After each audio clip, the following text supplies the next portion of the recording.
बिस्मिल्लाहिर्रहमानिर्रहीम। अस्सलाम वालेकुम नाज़रीन, प्रोग्राम सिटी 10 में मैं हूँ आपकी मेज़बान अना यूसुफ। उम्मीद है आज आप ठीक ठाक होंगे और इसी उम्मीद के साथ हम प्रोग्राम का आगाज़ भी करेंगे। शहर के मौसम की कुछ बात कर लें। मौसम में कभी कभी मिला जुला रुझान लगता है। सुबह सुबह थोड़ा सा बेहतर है, लेकिन जैसे जैसे दिन आगे बढ़ता जाता है गर्मी और हब्स की शिद्दत में इजाफा हो जाता है, क्योंकि पूरा दिन कहीं ना कहीं से आपको खबर मिल जाती है कि किसी इलाके में हल्की फुल्की बारिश हुई है। सो ये मानसून का छठा स्पेल है, शुरू होने वाला है, हो भी चुका है कुछ इलाकों में। हम कल भी सुन रहे थे कि हल्की फुल्की बारिश हुई। सो इस तरह से होता है कि हब्स की शिद्दत बहुत बढ़ जाती है, बट आगे बारिशों के प्रेडिक्शन है। सो वेदर अपडेट्स आगे चल के हम डिटेल में शेयर करेंगे और ख़बरों से हमने आगाज़ करना है। 11 बजे हमारे मेहमान, आज का बड़ा ज़बरदस्त हमारा सेगमेंट है, उसके लिए आपको हमारे साथ रहना है। एंड यस, आपकी बर्थडे भी विश करेंगे 11 बजे वाले सेगमेंट में। आज की टॉप स्टोरीज़ की तरफ आ जाते हैं जी। सर्विसेज अस्पताल की CT स्कैन मशीन ख़राब है, आने वाले मरीज़ टेस्ट ना होने की वजह से परेशान हैं।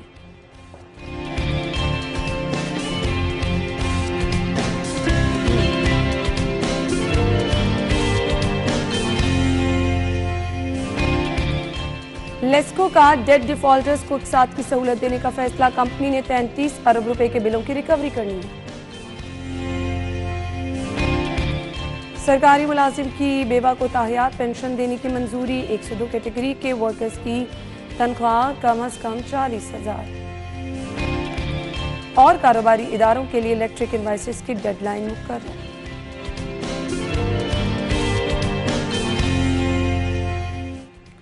Welcome back. इमरान यूनस और दुर्रे नायाब हैं हमारे साथ मौजूद। अस्सलाम वालेकुम। पहली खबर की तरफ जाएंगे और फाइनली मैं कोशिश करती हूँ कोई पहली खबर, अच्छी खबर अखबार से ढूंढ कर निकालने, लेकिन ये मुश्किल से ही होता है, कोई किस्मत वाला दिन होता है। परेशान कुन सूरत हाल ये है कि अस्पतालों के मामला दुरुस्त नहीं है। और कल हम कह रहे थे कि पेशेंट रेफरल सिस्टम शुरू किया जा रहा है, 3 अस्पतालों से इसका आगाज़ किया जा रहा है। कल जो हमने खबर डिस्कस की थी तो उसमें ये किया जाएगा कि बड़े 3 अस्पतालों में अगर सहूलत नहीं होगी तो पेशेंट को आगे रेफ़र कर दिया जाएगा। सवाल ये है कि शहर के ये 3 बड़े अस्पताल हैं, यहाँ पर ही सहूलत आपने नहीं देनी तो फिर ये सरकारी अस्पताल जिसमें म्यू सर्विसेज या गंगाराम है, आगे आप पेशेंट को भेज देंगे तो बस वहाँ पे तो अल्लाह ही हाफिज़ है।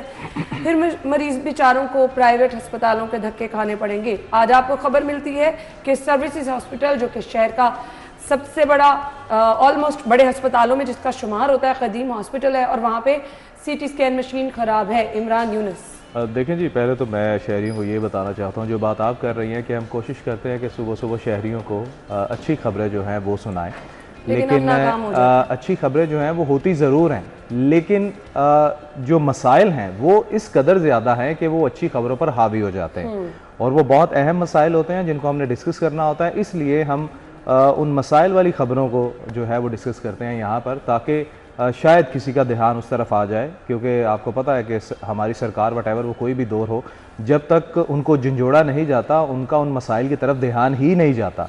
अब सर्विसेज हॉस्पिटल के हवाले से बात करें, नो डाउट बिल्कुल बिलाशुबा आपने सही कहा कि सर्विस हॉस्पिटल शहर का अहम तरीन हॉस्पिटल है और बिलाशुबा मैं कहूँगा कि सबसे बड़ा हॉस्पिटल ही यही है, क्योंकि सर्विसेज हॉस्पिटल को हमने देखा है कि हर सेकंड में वहाँ पर पेशेंट जो है वो आ रहा होता है। और CT स्कैन और MRI, इन 2 चीज़ों के, इन 2 टेस्टों के हवाले से अगर बात की जाए तो हॉस्पिटल्स में जो पेशेंट्स आते हैं उनमें तकरीबन 50 से 60% ऐसे होते हैं जिनको फौरी तौर पर रेकमेंड किया जाता है कि वो अपना CT स्कैन या MRI जो है उनका होगा।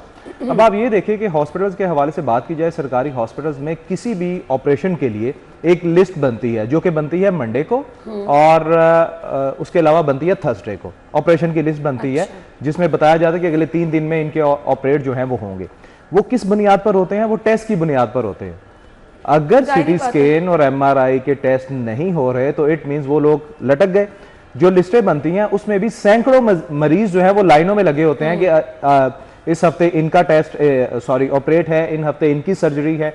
लेकिन जब CT स्कैन और MRI जो कि अहम टेस्ट हैं, बेसिक टेस्ट वही हैं, इनकी बेस पर ही जो है वो सर्जरी या ट्रीटमेंट जो है वो करना होता है। जब वही नहीं होंगे तो फिर मरीजों का क्या इलाज मुआवजा होगा? दूसरी बात यह है कि अगर हम ये कह दें कि हुकूमत की नाअहली है हुकूमत की नाअहली जो है वो इस हवाले से नहीं है कि हुकूमत ने रिसेंटली इसी साल जो है वो अरबों रुपए के फंड जो है वो जारी किए और हमारे एक ज़राए थे, इन हॉस्पिटल्स को ही जारी किए और हमारे एक ज़राए थे, बड़े अहम ज़राए थे, उन्होंने बिलाशुबा ये कहा कि जब सरकार की जानिब से मुतलका महकमे को अरबों रुपए के फंड्स दिए गए तो जब तक महकमे के सरबराह ने अपना कट नहीं रखा उसने उन फंड्स को जारी ही नहीं किया।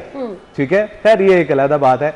चले फंड्स भी मिल गए, उसके बावजूद जो है वो हॉस्पिटल इंतजामिया अगर सिटी स्कैन और MRI समेत दीगर जो मशीनें हैं, हम ये नहीं कहते कि सिर्फ सिटी स्कैन की मशीनें जो हैं सर्विस हॉस्पिटल में आउटडोर इंडोर खराब हैं, यहाँ पर और काफी मशीनें जो हैं वो खराब हैं, जो कि ज़ाहिर चौधरी साहब वक्तन फवक्तन देते रहते हैं। तो इसमें गवर्नमेंट की नाअहली है, इसमें गवर्नमेंट की नाअहली है कि भाई आप देखें, एक बार आप सिर्फ 15 मिनट, ज्यादा नहीं, CM साहब आप 15 मिनट जाके ना वैसे किसी प्राइवेट गाड़ी में जाके वहां बैठ जाएं, फिर देखें कि किस तादाद में पेशेंट जो है वहां आ रहे होते हैं। मैं हॉस्पिटल गई थी MRI कराने। हाँ जी, मैं वही देख रहा था, वो याद आ रहा था कि ये वो मशीन थी जो 18-15 साल से तकरीबन डिसफंक्शनल थी। अच्छा। और मशीन जो है वो ली गई नहीं, और मशीन लेने के बाद जो है उसमें कुछ फॉल्ट आ गया और उसके बाद उसको रिप्लेसमेंट नहीं की गई, और उस पे जो है उसकी वारंटी का भी टाइम निकल गया, जो पैसे आपको रिफंड हो सकते थे। ये लोग सो रहे थे भाई, सो रहे थे। जिम्मेदार क्या, कुछ जिम्मेदारी लेने को तैयार ही नहीं है। फिर निगरान सेंटर में जाके मोहसिन साहब ने उसको ना सिर्फ रिपेयर करवाया, बल्कि उसको तकरीबन ऑपरेशन हालत में करवाया। पता है, तब कमरों को ताले लगा कमरों को ताले, पूरा रेनोवेट कराया, पूरी बिल्डिंग को न्यू करके। ये बिल्कुल एंड पे है जहाँ पे जो गेट बंद हो जाता है, दूसरी तरफ निकलता है आपके अंदरून साइड की जो फूड स्ट्रीट है, उस साइड पे जो निकलता है गेट, ये उसके साथ है। और अब वहाँ पे इतनी अच्छी हालत हो गई है कि अब हुकूमत वक्त के लोग खुद जाके उसको मिसालें दे रहे हैं, लेकिन उसकी मेहनत देखें कितनी है। आपने क्या किया, रोज सैकड़ों फ़ोन आते हैं कि जी ये हो गया, वो हो गया, कोई डॉक्टर का रेफरेंस दे दें, कोई हमारा पेशेंट चेक करा दें, किसी को अकोमोडेट करा दें, और हम नहीं करा पाते। ज़ाहिरी बात है, हमारे तो अनफॉर्चुनेटली उस तरह से डॉक्टर्स वाकिफ़ नहीं है, और अगर वाकिफ़ भी हों तो वो कितना को अकोमोडेट करेंगे। उनके मिजाज ही बड़े ऊपर होते हैं, बड़ा मुश्किल से उनसे वक्त लेना पड़ता है, और बड़ी मुश्किल से वो लोग किसी को अगर प्राइवेटली भी चेक करें तो मुफ्त चेक करने से गुरेज करते हैं, वो नहीं करते। चलें, ये तो खैर एक लंबी कहानी हो जाएगी, लेकिन मशीनों का ख़राब होना, चाहे वो एक्सरे है, CT स्कैन है, MRI है, महंगे तरीन टेस्ट हैं इस वक्त, 25-30 हज़ार 35 हज़ार की ब्रैकेट में एक टेस्ट है। ये मुझे सिर्फ आप जितनी भी रियायत करवा लें, एक हॉस्पिटल में अगर MRI या CT स्कैन मशीन खराब हो रही है, MS साहब जिम्मेदार है? 100% जी, MS जिम्मेदार हैं, और अगर जिम्मेदारी नहीं लेते तो फिर उनको उसी तरह करना चाहिए जिस तरह आपको याद है कि MS साहब को सस्पेंड किया गया। पता लगा कि वो 3 महीने से तो खत लिख रहे हैं कि जी मुझे माफी दे दे, मैं MS नहीं रहना चाहता, मेरे पास फंड नहीं है। जिम्मेदारी का आप क्वेश्चन कर रही हैं दुर्रे आपसे, मुझे एक चीज़ जो माइंड में आई है वो मैं लाजमी यहाँ डिस्कस करना चाहूँगा। मुझे ये बताएं कि यंग डॉक्टर्स अब कहाँ हैं, कहाँ हैं वो? इन हॉस्पिटल्स में अगर अद्वियात नहीं है, मशीनरी खराब है, इन चीजों को लेके यंग डॉक्टर्स क्यों बाहर नहीं निकलते? बेड्स की कमी पड़ती है। वैसे तो जनाब किसी डॉक्टर के खिलाफ कार्रवाई हो, इन्होंने तमाम हॉस्पिटल के आउटडोर बंद कर देते हैं, इनफैक्ट इमरजेंसी भी बंद कर देते हैं, और उसके बाद सड़कों पर आ जाते हैं। हमने देखा है जर्नल के बाहर, हमने एहतजाज देखा है, फिरोजपुर रोड बंद कर दिया, जेल रोड है, अब कहाँ है वो? यंग डॉक्टर्स जो बनाई गई थी तंजीम, वो फलाह बहबूद के लिए थी सबसे पहले। अब मैं आपको पूरा बैकग्राउंड छेड़ दिया, अब आपने मामला छेड़ दिया। लेकिन अनफॉर्चुनेटली आपकी एक मनपसंद सियासी जमात ने उनके जब से एहतजाज में डेरे डाले, उनका बेड़ा गर्क कर दिया। ऐसी हवा मिली कि वो तो प्रॉपर। मुझे आज तक याद है मोहतरमा यास्मीन राशिद साहिबा वहाँ पे जाके बैठी रहती थी सारा दिन जेल रोड पे। उनको सियासत के अलावा यंग डॉक्टर्स, वो तो एक मुश्तिल तंजीम, और उसको ऐसा वायलेंट किया है, उसको ऐसे डगर पे डाला है कि अब YDA का असर खो गया, ब्लैकमेलर्स का ग्रुप बन गया। आज भी YDA के जो अच्छे अच्छे जिम्मेदारान डॉक्टर्स हैं, उनको एक मैसेज कर दें तो वो इतनी रिस्पेक्ट करते हैं और फौरी पेशेंट को चेक करते हैं, लेकिन वो YDA से अब छोड़ चुके हैं, वो YDA नहीं है। जो मैं आपको बहुत मिसालें, डॉक्टर शबीर की मिसाल, डॉक्टर आबिर बदेशा, मैं कितनी मिसालें आपको दे सकता हूँ कि आज भी उनकी इज्जत है डॉक्टर कम्युनिटी में, और ये भी YDA में थे। ये भी YDA में थे। जब इमरान की एक हुक्मरान, इमरान यूनुस की एक हुक्मरान जमात ने उन पे हाथ रखा, पूरा नाम ले लिया, पूरा, मैंने कहा यही बात है, मेरी पकड़ में रहा, पूरा हाथ जब उन पे रख दिया, उनका बेड़ा गर्क हो गया और उनको सियासत आ गई। अब वो क्या करते हैं, YDA को अपने मकासद के लिए इस्तेमाल कर रहे हैं। ठीक है, उनको चार मुतालिबात उनके अपने होते हैं। एक होता है जी बेड्स की कमी है मरीजों के लिए, और अगर किसी से हाजिरी पूछ ले तो तभी YDA हरकत में आ जाती है। किसी डॉक्टर की कोई अटेंडेंस चेक निकल रहे, इसके लिए हॉस्पिटल जो है वो डॉक्टर का घर कहलाया जाता है। जैसे हमारी फील्ड है जर्नलिज्म, और हमारा ऑफिस जो है वो हमारा सेकंड घर कहलाया जाता है। इन डॉक्टर्स का दूसरा घर जो है वो हॉस्पिटल है, और अगर आपके घर में कोई फैसिलिटीज नहीं है जो कि गवर्नमेंट की जानिब से प्रोवाइड की जा रही है, आप उसके खिलाफ क्यों नहीं वो इस खड़े हो रहे हैं कि ये सियासत है ना। एक दफा हो सकता है जो उस वक्त ओपोजिशन हुकूमत थी, अब उन्होंने इनके सर पे हाथ रख दिया हो और अब ये नहीं, बाहर अब नहीं ये निकल रहे देखना हो। सरकार भी आंखें बंद करके बैठी है, ये सिर्फ एक हॉस्पिटल की हालत नहीं है भाई एहतजाज ना हॉस्पिटल की हालत नहीं करने, है। बड़ी सिंपल बात है, एहतजाज ना करने का फायदा किसको है मुझे बताइए। लो जी, मुझे आज गवर्नमेंट जो है एक सर्वे करवा लें, मुझे गवर्नमेंट जो है एक शहर का ऐसा सरकारी हॉस्पिटल बता दे जहां पर तमाम मशीनें जो हैं वो ठीक हो। मैं ये नहीं कहता कि अद्वियात पूरी हो, सिर्फ मशीनें ठीक हो, कोई एक बता दे। क्या गवर्नमेंट अंधी है? बिल्कुल ऐसी अरबों रुपए के आप फंड जारी कर रहे हैं, सवाल तो करें उनसे जिनको दे रहे हैं आप फंड। कि जो मरीज सकत नहीं रखता कि बाहर से एमआरआई या सीटी स्कैन कराए तो उसकी जेब में भी पैसे नहीं, 10,000 रुपए के उसका टेस्ट इलाज है रुक गया। सरकारी तौर पर 10,000 रुपया फीसें हैं। अच्छा देखिए ये सरकारी हॉस्पिटल में कितना ये ढोंग है कि तमाम वज़ीर आला ने कहा कि तमाम एमपीएस जो है अपने अपने हल्कों के अस्पतालों में विजिट करेंगे। ठीक है, एक आध दिन 2 दिन 4 दिन प्रैक्टिस हुई, उसके बाद आज तक वो भी सो रहे हैं। उसके बाद विजिलेंस टीम बनाई, वो विजिलेंस टीम क्या है? अब बताए विजिलेंस टीम ने इतने दिनों में क्या किया, क्या रिपोर्टें दी, कौन से फंड्स, कौन सी चीजें, कहाँ पे क्या लैक ऑफ सर्विसेज है, लैक ऑफ फंड्स है, क्या मॉनिटरिंग करनी थी ना? पता नहीं खुफिया मॉनिटरिंग कहाँ हो रही है। किस चीज की बाय द वे आप खुफिया मॉनिटरिंग करा रहे थे? और खुफिया मॉनिटरिंग कहाँ हो रही है? क्या है 10-20 रुपए का न्यूज़पेपर आता है, खुदा का वास्ता है किसी न्यूज़पेपर को उठा लें, वो मॉनिटरिंग कोई भी न्यूज़पेपर उठा लें, उस पे आपको सारा पता चल जाएगा कि आपके महकमों में हो क्या रहा है। अगर आपने वो भी खबरें नहीं जो हैं खरीदना ना तो सिटी 42 ही देख लें, क्योंकि खबरें जो हैं वो बगैर सबूत के ना प्रिंट होती हैं ना ऑन एयर होती हैं। बहुत जिम्मेदारी से जी अपनी खबरें नहीं शेयर देखें आप, ये नहीं हो सकता, ये नहीं हो सकता हम झूठी खबर देख के यहाँ पे सुकून से बैठे हों, ये नहीं हो सकता। अगर आज आपके अस्पतालों की हालत ज़ार पे खबरें हैं, आज आपकी सिटी स्कैनिंग मशीनें ख़राब हैं तो वहाँ पे हैं, ये पॉसिबल नहीं है। मैं आपको जिम्मेदारी के साथ बता रहा हूँ कि हमारे इदारे में ये पॉसिबल नहीं है। हमारे अंदर इतना चेक एंड बैलेंस है कि हम गलत खबर नहीं चला सकते और हमें हासिल कुछ नहीं है। सर जाहिद साहब की खबर पे आंखें बंद करके आपका पूरा हेल्थ डिपार्टमेंट, आपके तमाम वज़रा वो खुद इस चीज के मोहताज है, तो वो जर्नलिस्ट लेकिन 90% तो खुद डॉक्टर है, वो खुद मैं बता देते हैं। आपके खुद जिम्मेदार तो जितने बात लोग हैं यह है ना कि सरकार कम से कम इन्हीं को देख लें भाई। एक बार आप हेल्थ के जो जर्नलिस्ट हैं उनको बुला के पूछ लें कि भाई शहर में मसाइल क्या हैं, हॉस्पिटल के मसाइल क्या हैं। आपकी ब्यूरोक्रेसी तो नहीं बताएगी कि जी हमारे फंड यहाँ नहीं लगे, हमारी चीजें यहाँ तक नहीं पहुंची। मैं तो जर्नलिस्ट आपको बता दें, आप उनसे भी मिलने से डरती हैं। इतने एमपीएस की विजिट्स, पार्लियामेंट्री सेक्रेटरी के विजिट्स, आपके मिनिस्टर, आपके विजिलेंस टीम भी अगर रिपोर्ट नहीं दे रही वज़ीर आला को कि शहर में क्या हो रहा है, तो मुझे नहीं समझ आ रही कि किस तरह खबर को वाइंड अप करना है। गालिबन मियां मोहम्मद नवाज शरीफ साहब सर्विसेज में ज़ेरे इलाज रहे जी, रहे मरियम साहिबा भी आती रही वहाँ पर, हालात से तो वाकिफ होंगे कि सर्विसेज में रोजाना की बुनियाद पर कितने मरीज उनको पीसी जैसे रूम मिलते हैं। नहीं, आप इस चीज से तो आप नहीं अंडरस्टैंड करते हो ना कि रोजाना इस अस्पताल में कितनी बड़ी तादाद में लोग आ रहे हैं। यानी आप अस्पताल से बिल्कुल तो ला इल्म नहीं है, आप वहाँ टाइम गुजार के जा चुके हैं। सिर्फ आवाम के अंदर, मरीजों के अंदर एक ही बंदा गया है और वो है मोहसिन नकवी। ठीक है, बिल्कुल सही। बाकी अगर गए हैं तो वीवीआईपी वार्ड्स में गए हैं, वीवीआईपी कमरों में रहे हैं। अगर मरीजों के साथ बैठ के कोई बंदा कुर्सी लगा के वहाँ काम करता था तो वो मोहसिन नकवी करता था। मैंने नो डाउट, क्योंकि मोहसिन नकवी के ड्राइवर को नहीं पता होता था कि भाई हम कहाँ जा रहे हैं, ये डिलीवरी होती है भाई। क्या कह सकते हैं जी, रिक्वेस्ट है सीएम साहिबा से फिलफौर ये मसला हल करें, क्योंकि बहुत बड़ी तादाद में लोग आते हैं, लोगों के ऑपरेशन इसी बुनियाद पर होने होते हैं, तकलीफ में होते हैं शदीद लोग, किसी को कमर की दर्द है, सिटी स्कैन कराना है, पता ही नहीं चल रहा जी, टाइम ही नहीं मिल रहा। सीएम साहिबा से रिक्वेस्ट करें कि मामले का नोटिस लें और फौरी तौर पर ये मशीनें ठीक कराएं। दीगर अस्पतालों में भी अगर देख लें वहाँ पर भी ये मसाइल होंगे। मरीज बेचारे, उनका क्या कसूर है, जिनके पास पैसे नहीं है किधर जाएं वो। ब्रेक के बाद आएंगे, stay with us.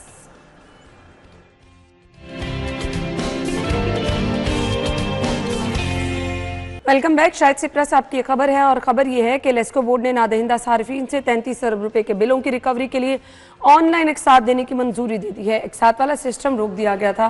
By the way अब ये ऑनलाइन इकसात देने की मंजूरी दी गई है। लेस्को का डेट डिफॉल्टर को इकसात की सहूलत देने का फैसला, क्या फायदा होगा दुरे नायाब, इससे रिकवरी बेहतर हो जाएगी?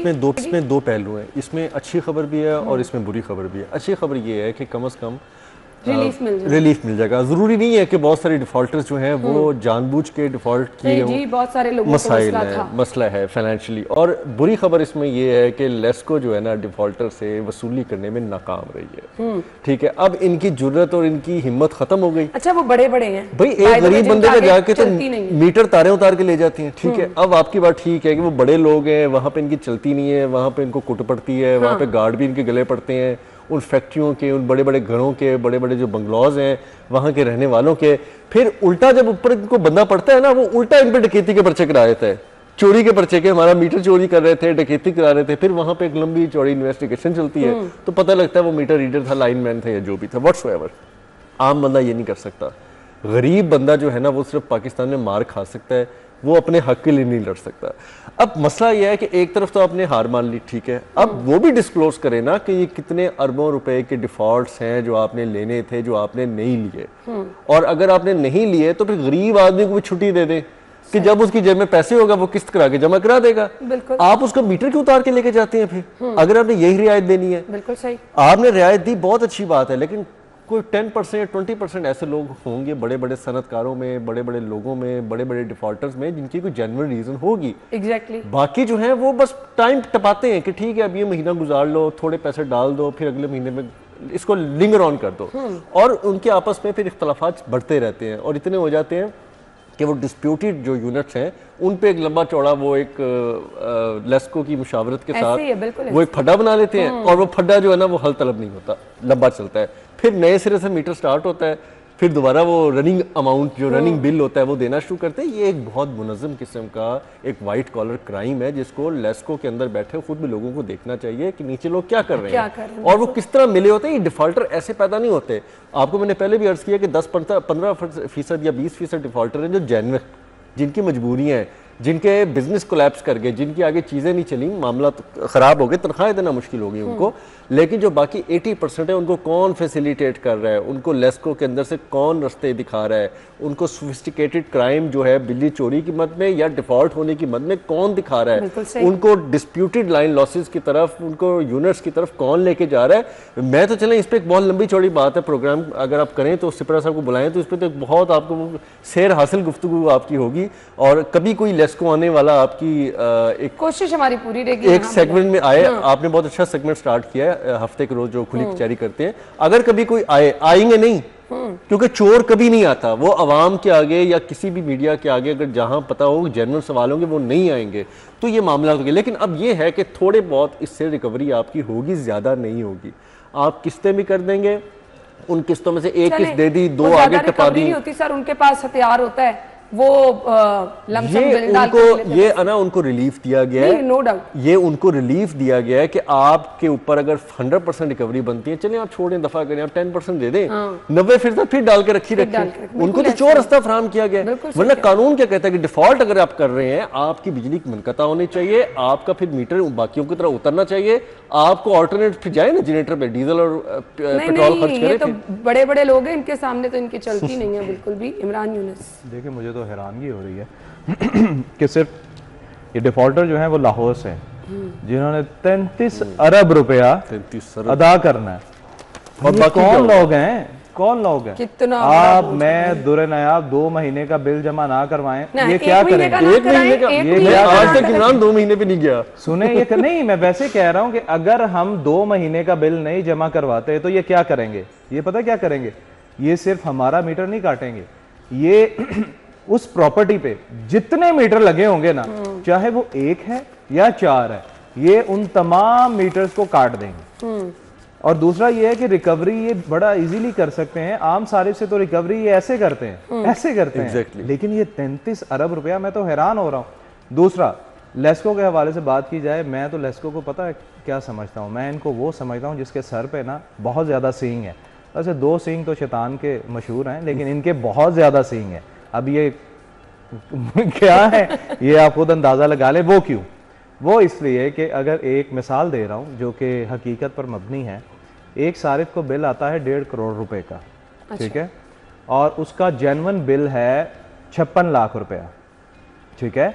वो रीडिंग लेके जाता है, कहता है जी ये देखें ये मेरी रीडिंग है, उसके तहत 56 लाख रुपए का मेरा बिल बनता है, आपने 1.5 लाख रुपया मुझे डाल दी है। वो लेस्को एक्सेप्ट करता है कि उनकी गलती है कि उन्होंने ओवर चार्जिंग की है, जी ठीक है आपका बिल ठीक कर देंगे, ठीक है। फिर उसको कहते हैं जी आपका ये तमाम केस जाएगा, ये जाएगा, 6 महीने का प्रोसेस है, 6 महीने का प्रोसेस है। वो कहता है भाई मैं बिजनेसमैन हूं, मैं ये कैसे अफोर्ड कर सकता हूं कि ये मैं चक्कर लगाऊं बार बार। अच्छा चलें आप ऐसा करें, आप 11 लाख रुपया हमें दें, हम आपका मामला ठीक करवा देते हैं। और जब आप 11 लाख रुपया देते हैं तो भाई 7 से 8 दिन में आपका बिल ठीक होकर पहुंच जाता है। भाई इन पे चेक एंड बैलेंस क्यों नहीं है? ये 33 अरब रुपए के डिफॉल्टर जो है वो कैसे हो गए? आपने उनको डेड डिफॉल्टर जो है वो करार दे दिया।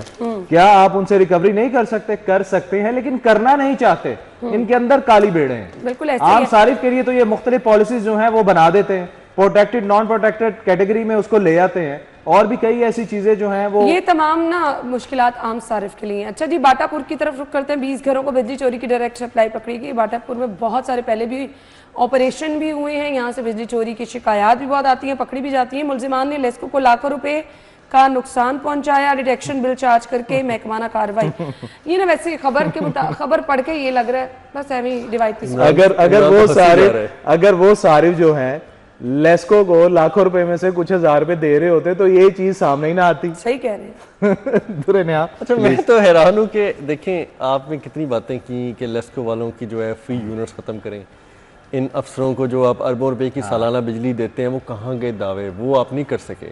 अब छोटे मोटे ये जो ऑपरेशन है ना, ये सिर्फ आई वॉश होते हैं।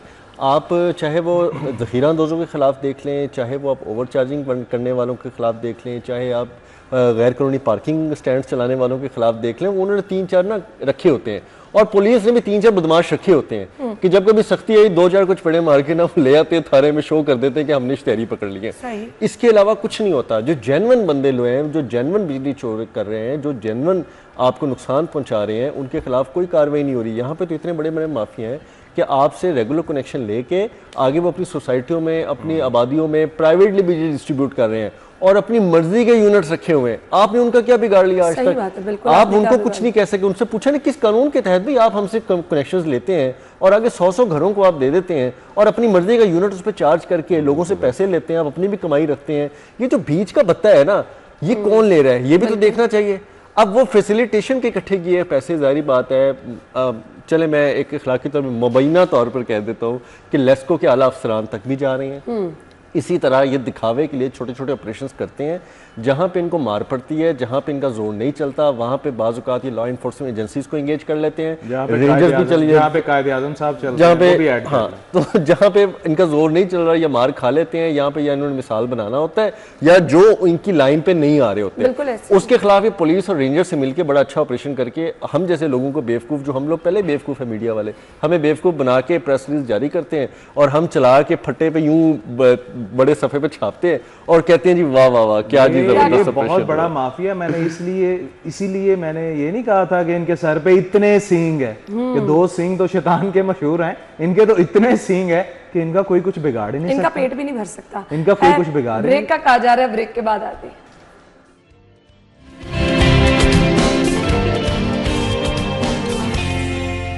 Welcome back. खबर ये है कि सरकारी मुलाजिम की बेवा को ताहयात पेंशन देने की मंजूरी दी गई है। इमरान यूनुस कैसे देखते हैं इस फैसले को? आप देखें जी, बड़ी अच्छी बात है, क्योंकि पेंशन के हवाले से भी ये कहा जा रहा था कि पेंशन नए रूल्स के मुताबिक 10 साल जो है वो ये कर दिया गया था कि सिर्फ पेंशन जो है वो इस तरह दी जाएगी। देखें, जब कोई सरकारी अफसर या मुलाजिम जो है ऑब्वियसली दौरान ड्यूटी जिसकी हलाकत हो जाती है, ठीक है, फिर सरकार की ये ज़िम्मेदारी है कि ऑब्वियसली उसकी बेवा को और उसके बच्चों को जो है वो लुक आफ्टर करे, पाले। और वैसे भी सरकार जो है मुख्तलिफ प्रोजेक्ट्स जो है जो इन्होंने इंट्रोड्यूस करवाए हैं, कहीं फ्लैट जो है, कहीं घर जो है वो दे रहे हैं सस्ती कीमतों पर, तो बड़ी अच्छी बात है। लेकिन मैं साथ ये भी मेंशन करना चाहता हूँ कि ये सरकार अवाम पे कोई एहसान नहीं कर रही। जो हर हुकूमत है, जब आप हलफ लेते हैं ना, जो ओथ लेते हैं, अगर आप उस ओथ को पढ़ें और उसकी वो सारी डिटेल को पढ़ें तो उसमें वो वज़ीर आला या वज़ीर आज़म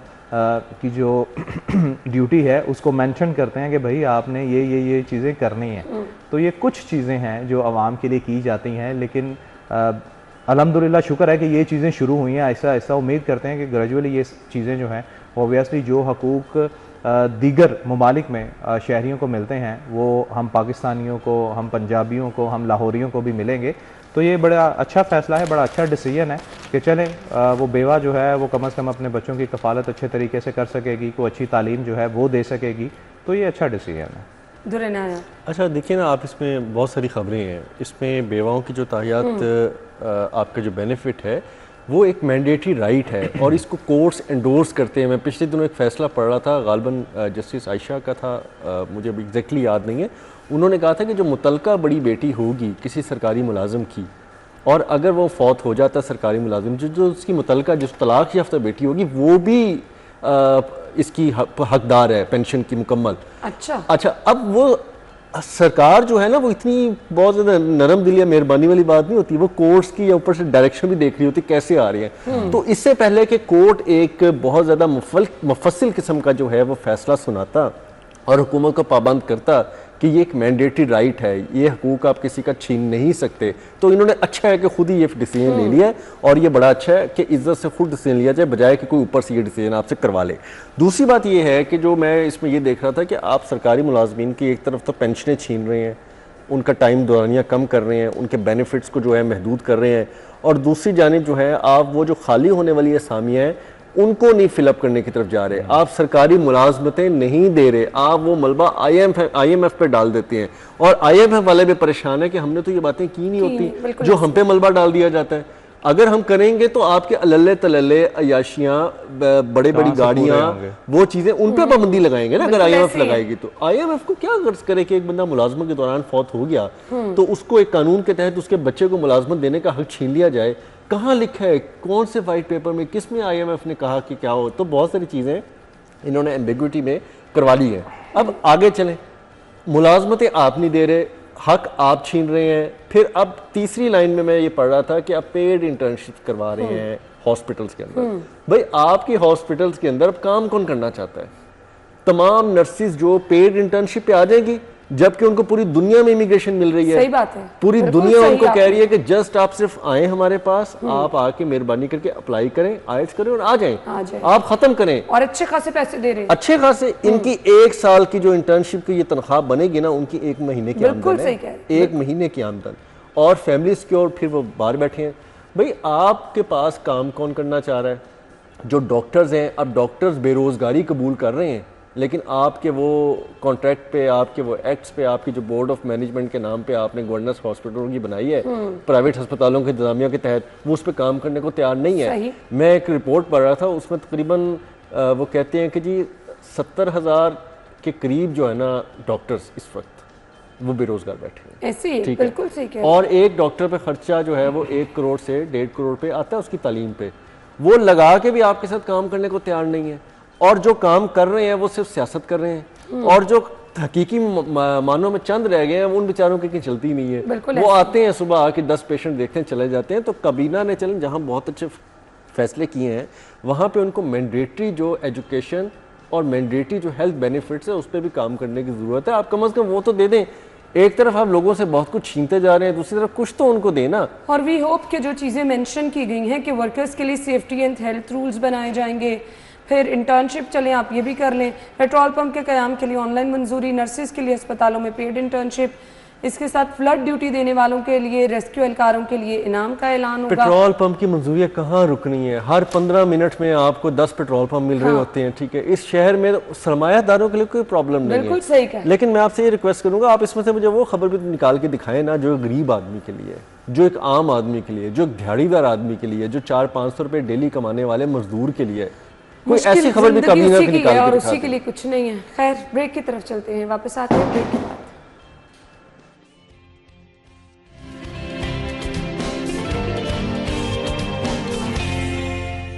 वेलकम बैक वंस अगेन। 25 अगस्त तक सिस्टम टेस्टिंग मुकम्मल करने की हिदायत जारी कर दी गई है। कारोबारी इदारों के लिए इलेक्ट्रिक इनवाइसेस की डेडलाइन मुकर्रर कर दी गई है। दुर्रे नाया अजी बहुत डेडलाइंस है और मुझे तो ये हैरानी होती है। अच्छा मैं पर्सनली बड़ा अगेंस्ट हूँ एक रूल्स रेगुलेशन के खिलाफ कि ये बनने जा रहे हैं जी, रूल्स रेगुलेशन आपकी गोद में डाल दिए जाएंगे, उसके बाद कोई उसका फॉलो नहीं करेगा। एक जो डेडलाइंस पे डेडलाइंस दी जाती हैं, डेडलाइंस जब एक फॉलो हो जाती है और उसके बाद वो गुजर जाती है तो उसके बाद क्या जवाब है? आप कैसे तवक्को कर सकते हैं कि इमरान को एक डेडलाइन या दुर्ना आपको दी गई और उसके बाद वो डेडलाइन गुजर गई है और उसके बाद दोबारा हमें ही कहा जा रहा है कि अब दोबारा आपको डेडलाइन, असूली तौर पे हम दोनों को ओहदे से हटा देना चाहिए। बिल्कुल, इसमें कोई दूसरी राय नहीं है। हमें हटा के, क्योंकि हम फेलियर हैं, हमने ये काम नहीं कर सके, हमें रिसोर्सेज दिए गए, पूरी गवर्नमेंट ने सपोर्ट दी, पूरा चीज़ दी, ठीक है। मैं ये फिनोमिना इसलिए डिस्कस कर रहा हूँ, लोगों को अब खबरों में कोई दिलचस्पी नहीं रहेगी। लोग कहते हैं आउटकम क्या है। बिल्कुल, अगर आपने हमारे लिए कोई रूल बनाया तो उसकी इंप्लीमेंटेशन किधर है? अगर आपने इस चीज को इतने अरसे में खत्म करना तो क्यों नहीं किया, और नहीं किया तो उसके जिम्मेदारों को आपने लटकाया क्यों नहीं? बिल्कुल, अब तो लोग ये पूछते हैं। बिल्कुल, हम यहाँ पे बैठ के होते हैं हाँ बहुत अच्छा काम किया हुकूमत पंजाब ने और फलाने इदारे ने और ये कर दिया, ऐसा नहीं है। इस वक्त लोगों के दिलों में काफ़ी गम गुस्सा, नफरत जमा हो चुकी है टुवर्ड्स गवर्नेंस, बैड गवर्नेंस। अब जब तक बैड गवर्नेंस पे आप काबू नहीं पाएंगे, कल गालबन मुझे नहीं पता एक ट्वीट सच्चा है कि झूठा है, ख्वाजा आसिफ साहब का, शायद अच्छा। आपकी भी नज़रों से गुजरा हो, आपकी भी नज़रों से गुजरा हो। उन्होंने ब्यूरोक्रेसी पे बहुत तनकीद, अच्छा, और तनकीद करके ना उन्होंने बहुत ही ज़्यादा हार्श अल्फाज इस्तेमाल किए हैं, और एंड पे उन्होंने कहा है कि सियासतदान सिर्फ इन ब्यूरोक्रेट्स का बचा कुचा खाते हैं, बाकी सब कुछ ये लपेट जाते हैं। सही बात है और हकीकत भी है ये तो। अब देखें, खबरें तो और बहुत थी। बतौर सीनियर सियासतदान या हुक्मरान जमात से सियासतदान, अगर उनका ये ट्वीट दुरुस्त है तो ये सिस्टम में बहुत बड़ा तमाचा है, ये मैं आपको बता रहा हूँ, और ये बड़ी गहरी बात जो उन्होंने की है। मैं हमेशा यहाँ बैठ के प्रोग्राम में कहता हूँ कि मैं इस ब्यूरोक्रेसी के रवैये के बहुत सख्त खिलाफ हूँ, जो वो रवा रखते हैं और जो वो लोगों के साथ रखते हैं। और अगर कोई आम बंदा, मैं इमरान जर्नलिस्ट ना हो, तो हमें कौन मुंह लगाए, हमें उस बिल्डिंग के हदूद के अंदर ना जाने दिया जाए। और ये जो हम बाज़-औक़ात ऐसा भी होता है कि हम लोग अंदर जाते हैं ना, तो एक ब्यूरोक्रेट को पता होता है हम लोग आ रहे हैं, तो वो दरवाज़ा खोल कर बैठा होता है और कहते हैं देखिए जी मैंने तो पहले ही ओपन डोर पॉलिसी रखी हुई है। पता नहीं मेरे साथ तो हमेशा अक्सर ऐसा होता है, इमरान के साथ हुआ है कि नहीं हुआ, और हम कहते हैं सर वाह वाह वाह, तो लोग ना फर्जी तौर पे कोई 2-4 बंदे हमारे बैठे ही आ जाते हैं और वाकई कहते हैं सर बहुत मेहरबानी आपने हमारा काम करा दिया। अब वो एक्टिंग जो है ना उसके चेहरे पे लिखी होती है कि वो एक्टिंग कर रहा है, वो सिर्फ हमें दिखाया जा रहा है कि जी बहुत एक जिम्मेदारी के साथ बैठे हैं और हम ओपन डोर बैठे हैं और लोग आके भी पॉजिटिव तारीफ कर रहे हैं। आपकी ओपन डोर पॉलिसी भी हो और लोग आके आपकी तारीफ भी कर रहे हैं, ये तो मुश्किल से कहीं सुना नामुमकिन है। इसकी वजह पता है क्या है? हम लोगों की, अच्छा मेरा जो जर्नलिज्म का एक्सपीरियंस है ना वो तकरीबन 19-20 साल का है। दुर्नियाब का भी माशाल्लाह 17-18 साल का है। बात इस तरह है कि अगर हम ये कहें कि हमारा एक्सपीरियंस जो है वो 19-20 साल का है, तो 19-20 साल का नहीं है। क्यों? क्योंकि जैसी हमारी जिम्मेदारियाँ हैं हमारा एक्सपीरियंस डबल हो जाता है। क्यों? क्योंकि डेली हम 1000 से 2000 बंदे को मिल रहे होते हैं, डील कर रहे होते हैं, डायरेक्ट डील कर रहे होते हैं, और हमें पता चल रहा होता है कि कौन सा बंदा हमारे साथ झूठ बोल रहा है, कौन सा फेक कर रहा है। तो जिस तरह दुर्नियाब ने बात की है कि ख्वाजा आसिफ का जो ट्वीट था, मैं यहाँ पर ये बात लाजमी कहूँगा कि मुस्लिम लीग नून की बात करूँ, अगर मुस्लिम नून के दौरे हुकूमत ये जो रहा है 45-50 साल का, इसमें कभी ऐसे नहीं हुआ कि मुस्लिम लीग नून के जो सियासतदान हैं, जो MPs हैं, जो MNAs हैं, उन्होंने अपनी हायर अथॉरिटीज़ को ये कहा हो कि जी ब्यूरोक्रेसी तो हमें मुंह ही नहीं लगाती, ब्यूरोक्रेसी तो हमें कुछ समझती नहीं है। ये मैं हकीकत बयान कर रहा हूँ कि आपकी वज़ीर आला साहिबा के एक इजलास में जो अरकान असम्बली हैं उन्होंने शिकायत की कि जी ब्यूरोक्रेट्स जो हैं वो तो हमें कुछ समझते ही नहीं है, आपकी ब्यूरोक्रेसी जो है वो हमें किसी खाते में नहीं लाती। तो माजरत के साथ वज़ीर आला साहिबा को शायद बुरा लग जाए, वज़ीर आला साहिबा ने कहा कि जी ये तो आपकी नाअहली है कि ये लोग आपको कुछ नहीं समझते। भाई जब वज़ीर आला साहिबा खुद बैठ के ब्यूरोक्रेट्स के सामने अपने अरकान असम्बली के साथ ये हतक-अमेज़ रवैया इख्तियार करेंगी तो फिर क्या होगा? ऐसे ही ट्वीट होंगे ना। और ये वाकई ये दुर्नियाब ठीक बात कर रहे हैं कि ये ब्यूरोक्रेट्स हैं, ये बहुत जालिम है। देखें, ये मैं आपको यहाँ पर ये बात भी बताना चाहता हूँ कि ये इनसे इनकी वजारत ले डूबेंगे।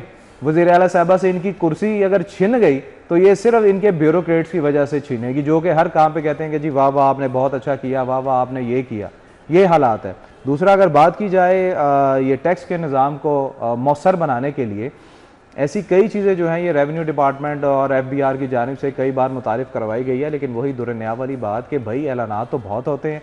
इन्होंने क्या किया, FBR ने अपने खुद मुलाजमीन जो हैं, अफसरान जो हैं, वो मुख्तलिफ बड़े बड़े स्टोर्स पर बिठाए, क्या हुआ?